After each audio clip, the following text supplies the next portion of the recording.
एक बार भगवान ने सर्वावतार लिया, सर्व अवतार। अच्छा, भगवान ने सर्व अवतार कब लिया? तो द्वापर युग में, सतयुग में आपने कथा सुनी है।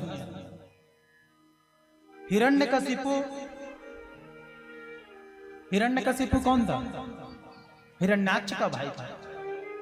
जब भगवान ने ऋषि नारायण का रूप धारण करके किसका वध किया? हिरण्यकशिपु का वध किया। तो भगवान इतने क्रोध में आ गए थे, ऋषि नारायण इतने क्रोध में आ गए थे कि शांत ही नहीं हो रहे थे, शांत ही नहीं हो रहे थे। तो जब शांत ही नहीं हो रहे थे तो भगवान भोलेनाथ क्या किए थे? उस समय ऋषि नारायण के क्रोध को शांत करने के लिए भगवान ने क्या किया था? सर्वावतार लिया था। और भगवान सर्वावतार लेकर के भगवान ने क्या किया था? ऋषि नारायण से युद्ध किया था। भगवान ने युद्ध करके ऋषि भगवान के क्रोध को क्या किया था? शांत किया था। ये भगवान का सर्वावतार। इसके तत्पश्चात भगवान ने पर गृहपति का रूप धारण किया था। एक गृहपति होता, एक मंदिर है। कहां का मंदिर है जानते हैं? जहां प्रत्येक 12 वर्षों में एक बार बिजली गिरती है।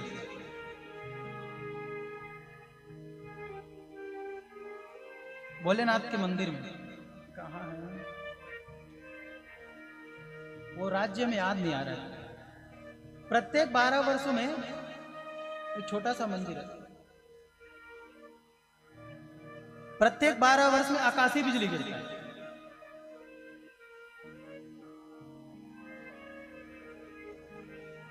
तो भगवान ने अभी कुछ दिन पहले हमें भी पता चला, तो एक विश्वानर नाम के ब्राह्मण थे। अब इनको कोई पुत्र की प्राप्ति नहीं हुई थी, तो इन्होंने क्या किया था? भगवान भोलेनाथ की खूब तपस्या की। जब इन्होंने भगवान भोलेनाथ की तपस्या की और कहा कि हे प्रभु, आप मेरे घर पुत्र के रूप में, तो यही भगवान भोलेनाथ उस महाराज जी के यहाँ उनकी पत्नी के गर्भ में गृहपति का रूप धारण करके प्रकट हो गए। तो भगवान का एक अवतार क्या है? गृहपति। लेकिन जब इनका भी क्या हुआ? जन्म हुआ, तो देवताओं ने कहा, संतों ने कहा, हे महाराज, प्रत्येक 12 वर्षों में, प्रत्येक 12 वर्ष में आपके बालक को ना आकाशीय बिजलियों से क्या होगा? भय होगा। अब जैसे ही महाराज ने सुना, तो अब महाराज जी ने सुना तो उनको बड़ा दुख लगा। भैया, आकाशीय बिजली कोई साधारण चीज थोड़ी है। और प्रत्येक 12 वर्ष में यदि मेरे पुत्र की ऐसी स्थिति होगी तो मेरे पुत्र तो बड़ा भयभीत हो जाएगा। तो जैसे इसको सुना गृहपति ने, तो उन्होंने क्या किया? अग्निश्वर नाम के एक शिवलिंग की स्थापना की और उनकी क्या करने लगे? पूजा करने लगे। और यही शिवलिंग क्या शिवलिंग के रूप में विद्यमान है? अग्निश्वर शिवलिंग के रूप में विद्यमान है। तो ये भगवान ने एक बार गृहपति का रूप धारण किया, एक बार भगवान ने दुर्वासा जी का रूप धारण किया। किसका रूप? दुर्वासा जी का। अच्छा, आप कथा सुने हैं?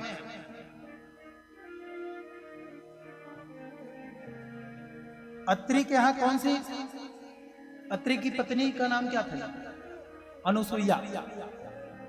क्या नाम था? अनुसुईया।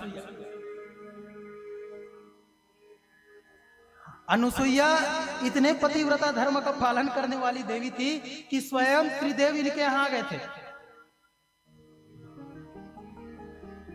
कितने देवता आ गए थे?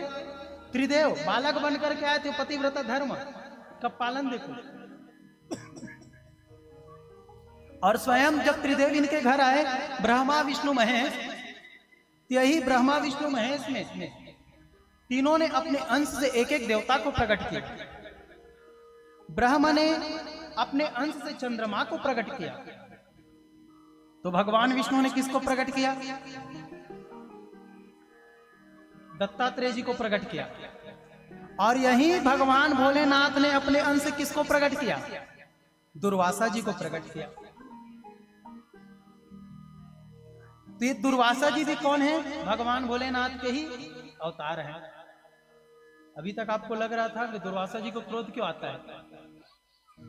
अभी तक आप लोगों ने कथा सुना होगा कि दुर्वासा जी केवल क्रोध करते थे। दुर्वासा जी क्या करते थे? केवल क्रोध करते थे। यही कथा सुना है ना? दुर्वासा जी के जन्म की कथा देखिए। दुर्वासा जी के जन्म का मुख्य हेतु क्या था पता है आपको? बताऊं, नारायण भक्ति। भगवान भोलेनाथ किसके अनन्य भक्त थे? नारायण के। किनके अनन्य भक्त थे? नारायण के। कथा आपने सुना होगा, सूर्यवंश की आपने कथा सुनी होगी। सूर्यवंश में एक राजा हुए थे, महाराज अम्बरीश। किसने किसने सुना? बहुत विस्तृत है सूर्यवंश। न सकते तुम विस्तरती वक्तुम वर्ष सतैरपि। इतना विशाल है सूर्यवंश की 100 वर्षों में ये समाप्त नहीं होगा यदि इसका वर्णन किया जाए। भगवान के नाभि कमल से देखो, भोलेनाथ ने किसको प्रेरणा दी? नारायण को। नारायण ने अपने नाभि कमल से किसको प्रकट किया? किसको प्रकट किया? ब्रह्मा जी को। ब्रह्मा जी के पुत्र कौन हुए? अत्रि। अत्रि के पुत्र कश्यप। कश्यप के पुत्र वैवस्वान, मनु जी महाराज। इन्हीं का ही वंश आगे बढ़ा तो महाराज हुए सरियाती। इन्हीं का ही वंश आगे बढ़ा तो महाराज हुए कौन? रेवत, जिनकी पुत्री हुई थी रेवती। सतयुग की थी और द्वापर के बलदाव जी के साथ उनका विवाह हुआ था। इन्हीं का ही वंश आगे बढ़ा तो महाराज हुए नभग।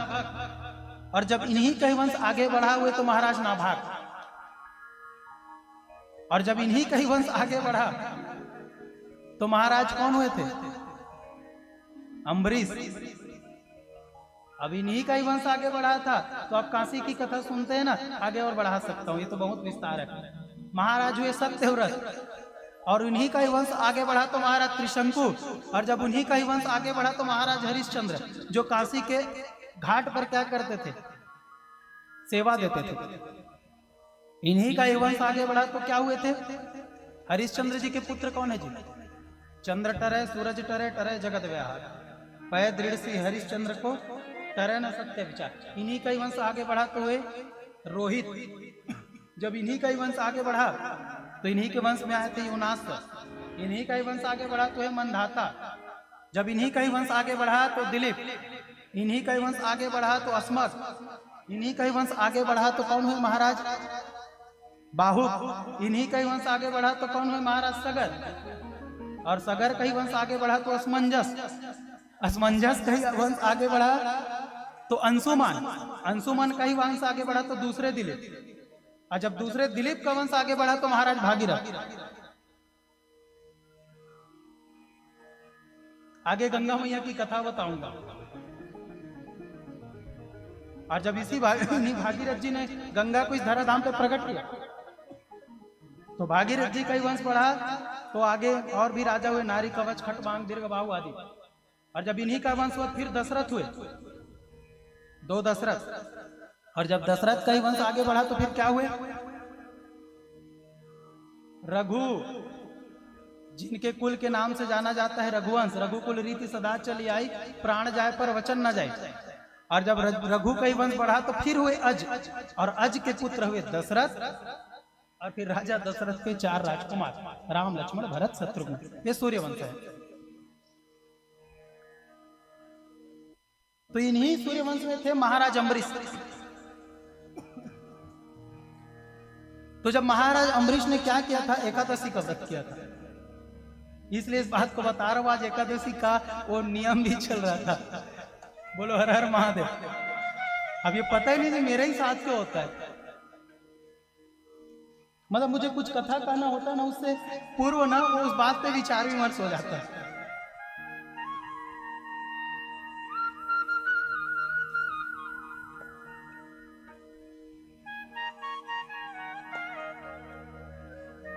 तो अमरीश जी महाराज ने क्या किया था?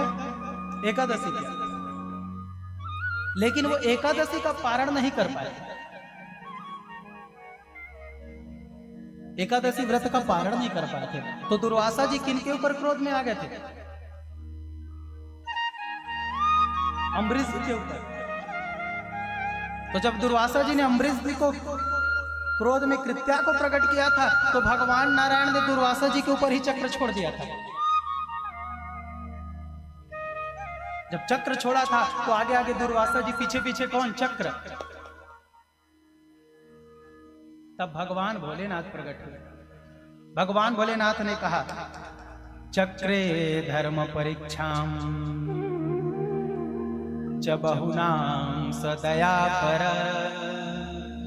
हे प्रभु, ये आज जो चक्र ना दुर्वासा जी की परीक्षा ले रहा है। हे नारायण, पता है इन दुर्वासा जी का जन्म भी क्यों हुआ? तो इस जगत में धर्म की स्थापना के लिए हुआ है। और प्रभु, जहां हरि भक्ति न हो, जहां हरि की भक्ति न हो और जो हरि भक्ति में बाधक हो, ऐसे लोगों को प्रेरित करने के लिए तो दुर्वासा जी के रूप में मैं जन्म लिया हूं। और आज अम्बरीश जी ने क्या किया? एकादशी व्रत, आपके व्रत को क्या किया? भंग किया। इसलिए दुर्वासा जी उनके ऊपर क्रोध हुए हैं। अतः आप क्या कीजिए, इस चक्र को शांत कीजिए। तब ये दुर्वासा जी को नारायण ने आशीर्वाद दिया था। तो कहने का अभिप्राय क्या है? ये दुर्वासा जी का जन्म केवल साप देने के लिए नहीं हुआ है। हम लोग क्या करते हैं? दुर्वासा जी अच्छा सबसे ज्यादा क्रोधी संत है। भगवान भोलेनाथ कहते हैं कि हरि की भक्ति कैसे की जाती है, हरि के भक्ति के नियम क्या है, हरि भक्ति कैसी करनी चाहिए, हरि भक्ति का क्रम क्या है, और हरि भक्ति कर रहे हो या उपवास कर रहे हो तो उसको किस भाव से करना चाहिए, उसका नियम सही सही बताने के लिए इस धरा धाम पर दुर्वासा जी का जन्म हुआ। और जो नियम भंग किया, फिर दुर्वासा जी ने केवल श्राप दिया, क्योंकि किसके अंश से उत्पन्न हुए हैं? भोलेनाथ। और भोलेनाथ किसके अनन्य भक्त हैं? भगवान भोलेनाथ नारायण के अनन्य भक्त हैं। इसलिए जहां नारायण के पूजा में कोई विघ्न डालता, जहां नारायण की पूजा में कोई क्या करता, विक्षेप करता या कोई भूल करता, तो दुर्वासा जी को सहन नहीं करता, नहीं सहन नहीं होता। इसलिए दुर्वासा जी श्राप दे देते थे। इसलिए हम इनको केवल श्रापित मुनि कहते हैं, मतलब श्राप ही देने वाले मुनि कहते थे। ये वो दुर्वासा जी थे।